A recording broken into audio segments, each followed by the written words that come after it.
আছেন? আসসালামু আলাইকুম বোনেরা, কেমন আছেন? আশা করি ভালো আছেন। আলহামদুলিল্লাহ আমিও ভালো আছি। আজ বাজার থেকে কলমি শাক আনলাম। কলমি শাক পাক করব আজকে। কিভাবে পাক করবো আপনাদের সাথে শেয়ার করবো। এগুলো দিয়ে তরকারিও খাওয়া যায়, শাকও খাওয়া যায়। আমি শাক ভাজি করবো, রসুন পেঁয়াজ দিয়ে, কাঁচামরিচ দিয়ে শাক ভাজি করবো। আর এই কলমিগুলা চাষ করে, চাষের শাকগুলা ভালো করে পরিষ্কার করে ধুয়ে নিব। আর বাইসা নিতেছে এই যে মরার শাকগুলো, এগুলো ফেলে ভালো করে পরিষ্কার করে ধুয়ে নিব, দিয়ে কেটে কুটে রান্না করব। আর আজকে এটা তরকারি খাওয়া যায়, আমি শাক ভাজি করব। আর শাকে তো প্রচুর ভিটামিন, সবার জন্য শাক ভালো।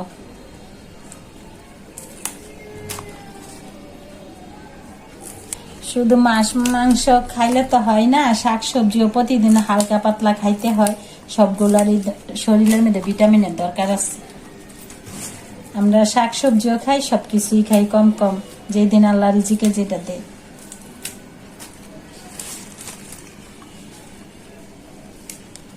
আমার কাছে এমনি তো সবজি, শাক সবজি এগুলো ভালো লাগে বেশি।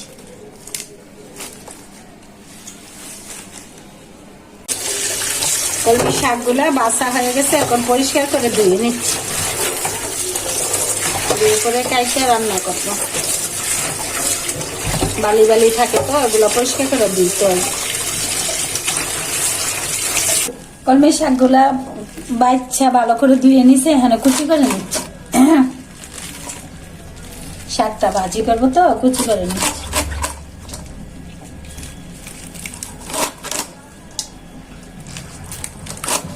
শাক ভাজির জন্য পেঁয়াজ কুচি করে নিয়েছি, কাঁচামরিচ কুচি করে নিয়েছি, রসুন কুচি করে নিয়েছি। কিভাবে ভাজি করতেছি আপনাদের সাথে শেয়ার করতেছি। তেল দিয়েছি, তেলটা গরম হয়ে গেছে। এখানে কুচি করা পেঁয়াজগুলো দিয়ে দিচ্ছি, সাথে রসুন কুচি, খালি করা মরিচ নিয়ে দিয়ে দিচ্ছি। শাকগুলো বাঁধার জন্য বাঁধা হয়ে যায়। পেঁয়াজটা দিয়ে দিচ্ছি স্বাদ মতো লবণ। পেঁয়াজটা ভাজা হয়ে গেছে, এখন কলমি শাকগুলো দিয়ে দিচ্ছি।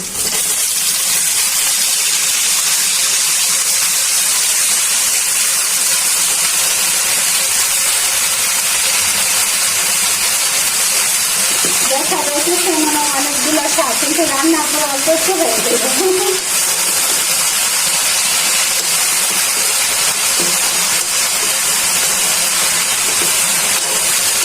এরকম ভাবে শাকটা রান্না করলে অনেক টেস্টি হবে, ভালো লাগে।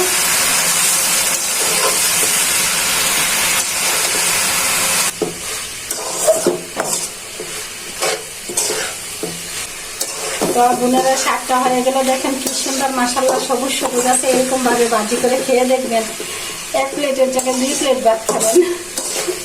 মাশাআল্লাহ অনেক শুভেচ্ছা বোনেরা, ভালো থাকবেন, সুস্থ থাকবেন। আমার ভিডিওগুলো বেশি বেশি দেখবেন, লাইক করবেন, শেয়ার করবেন। আল্লাহ হাফেজ।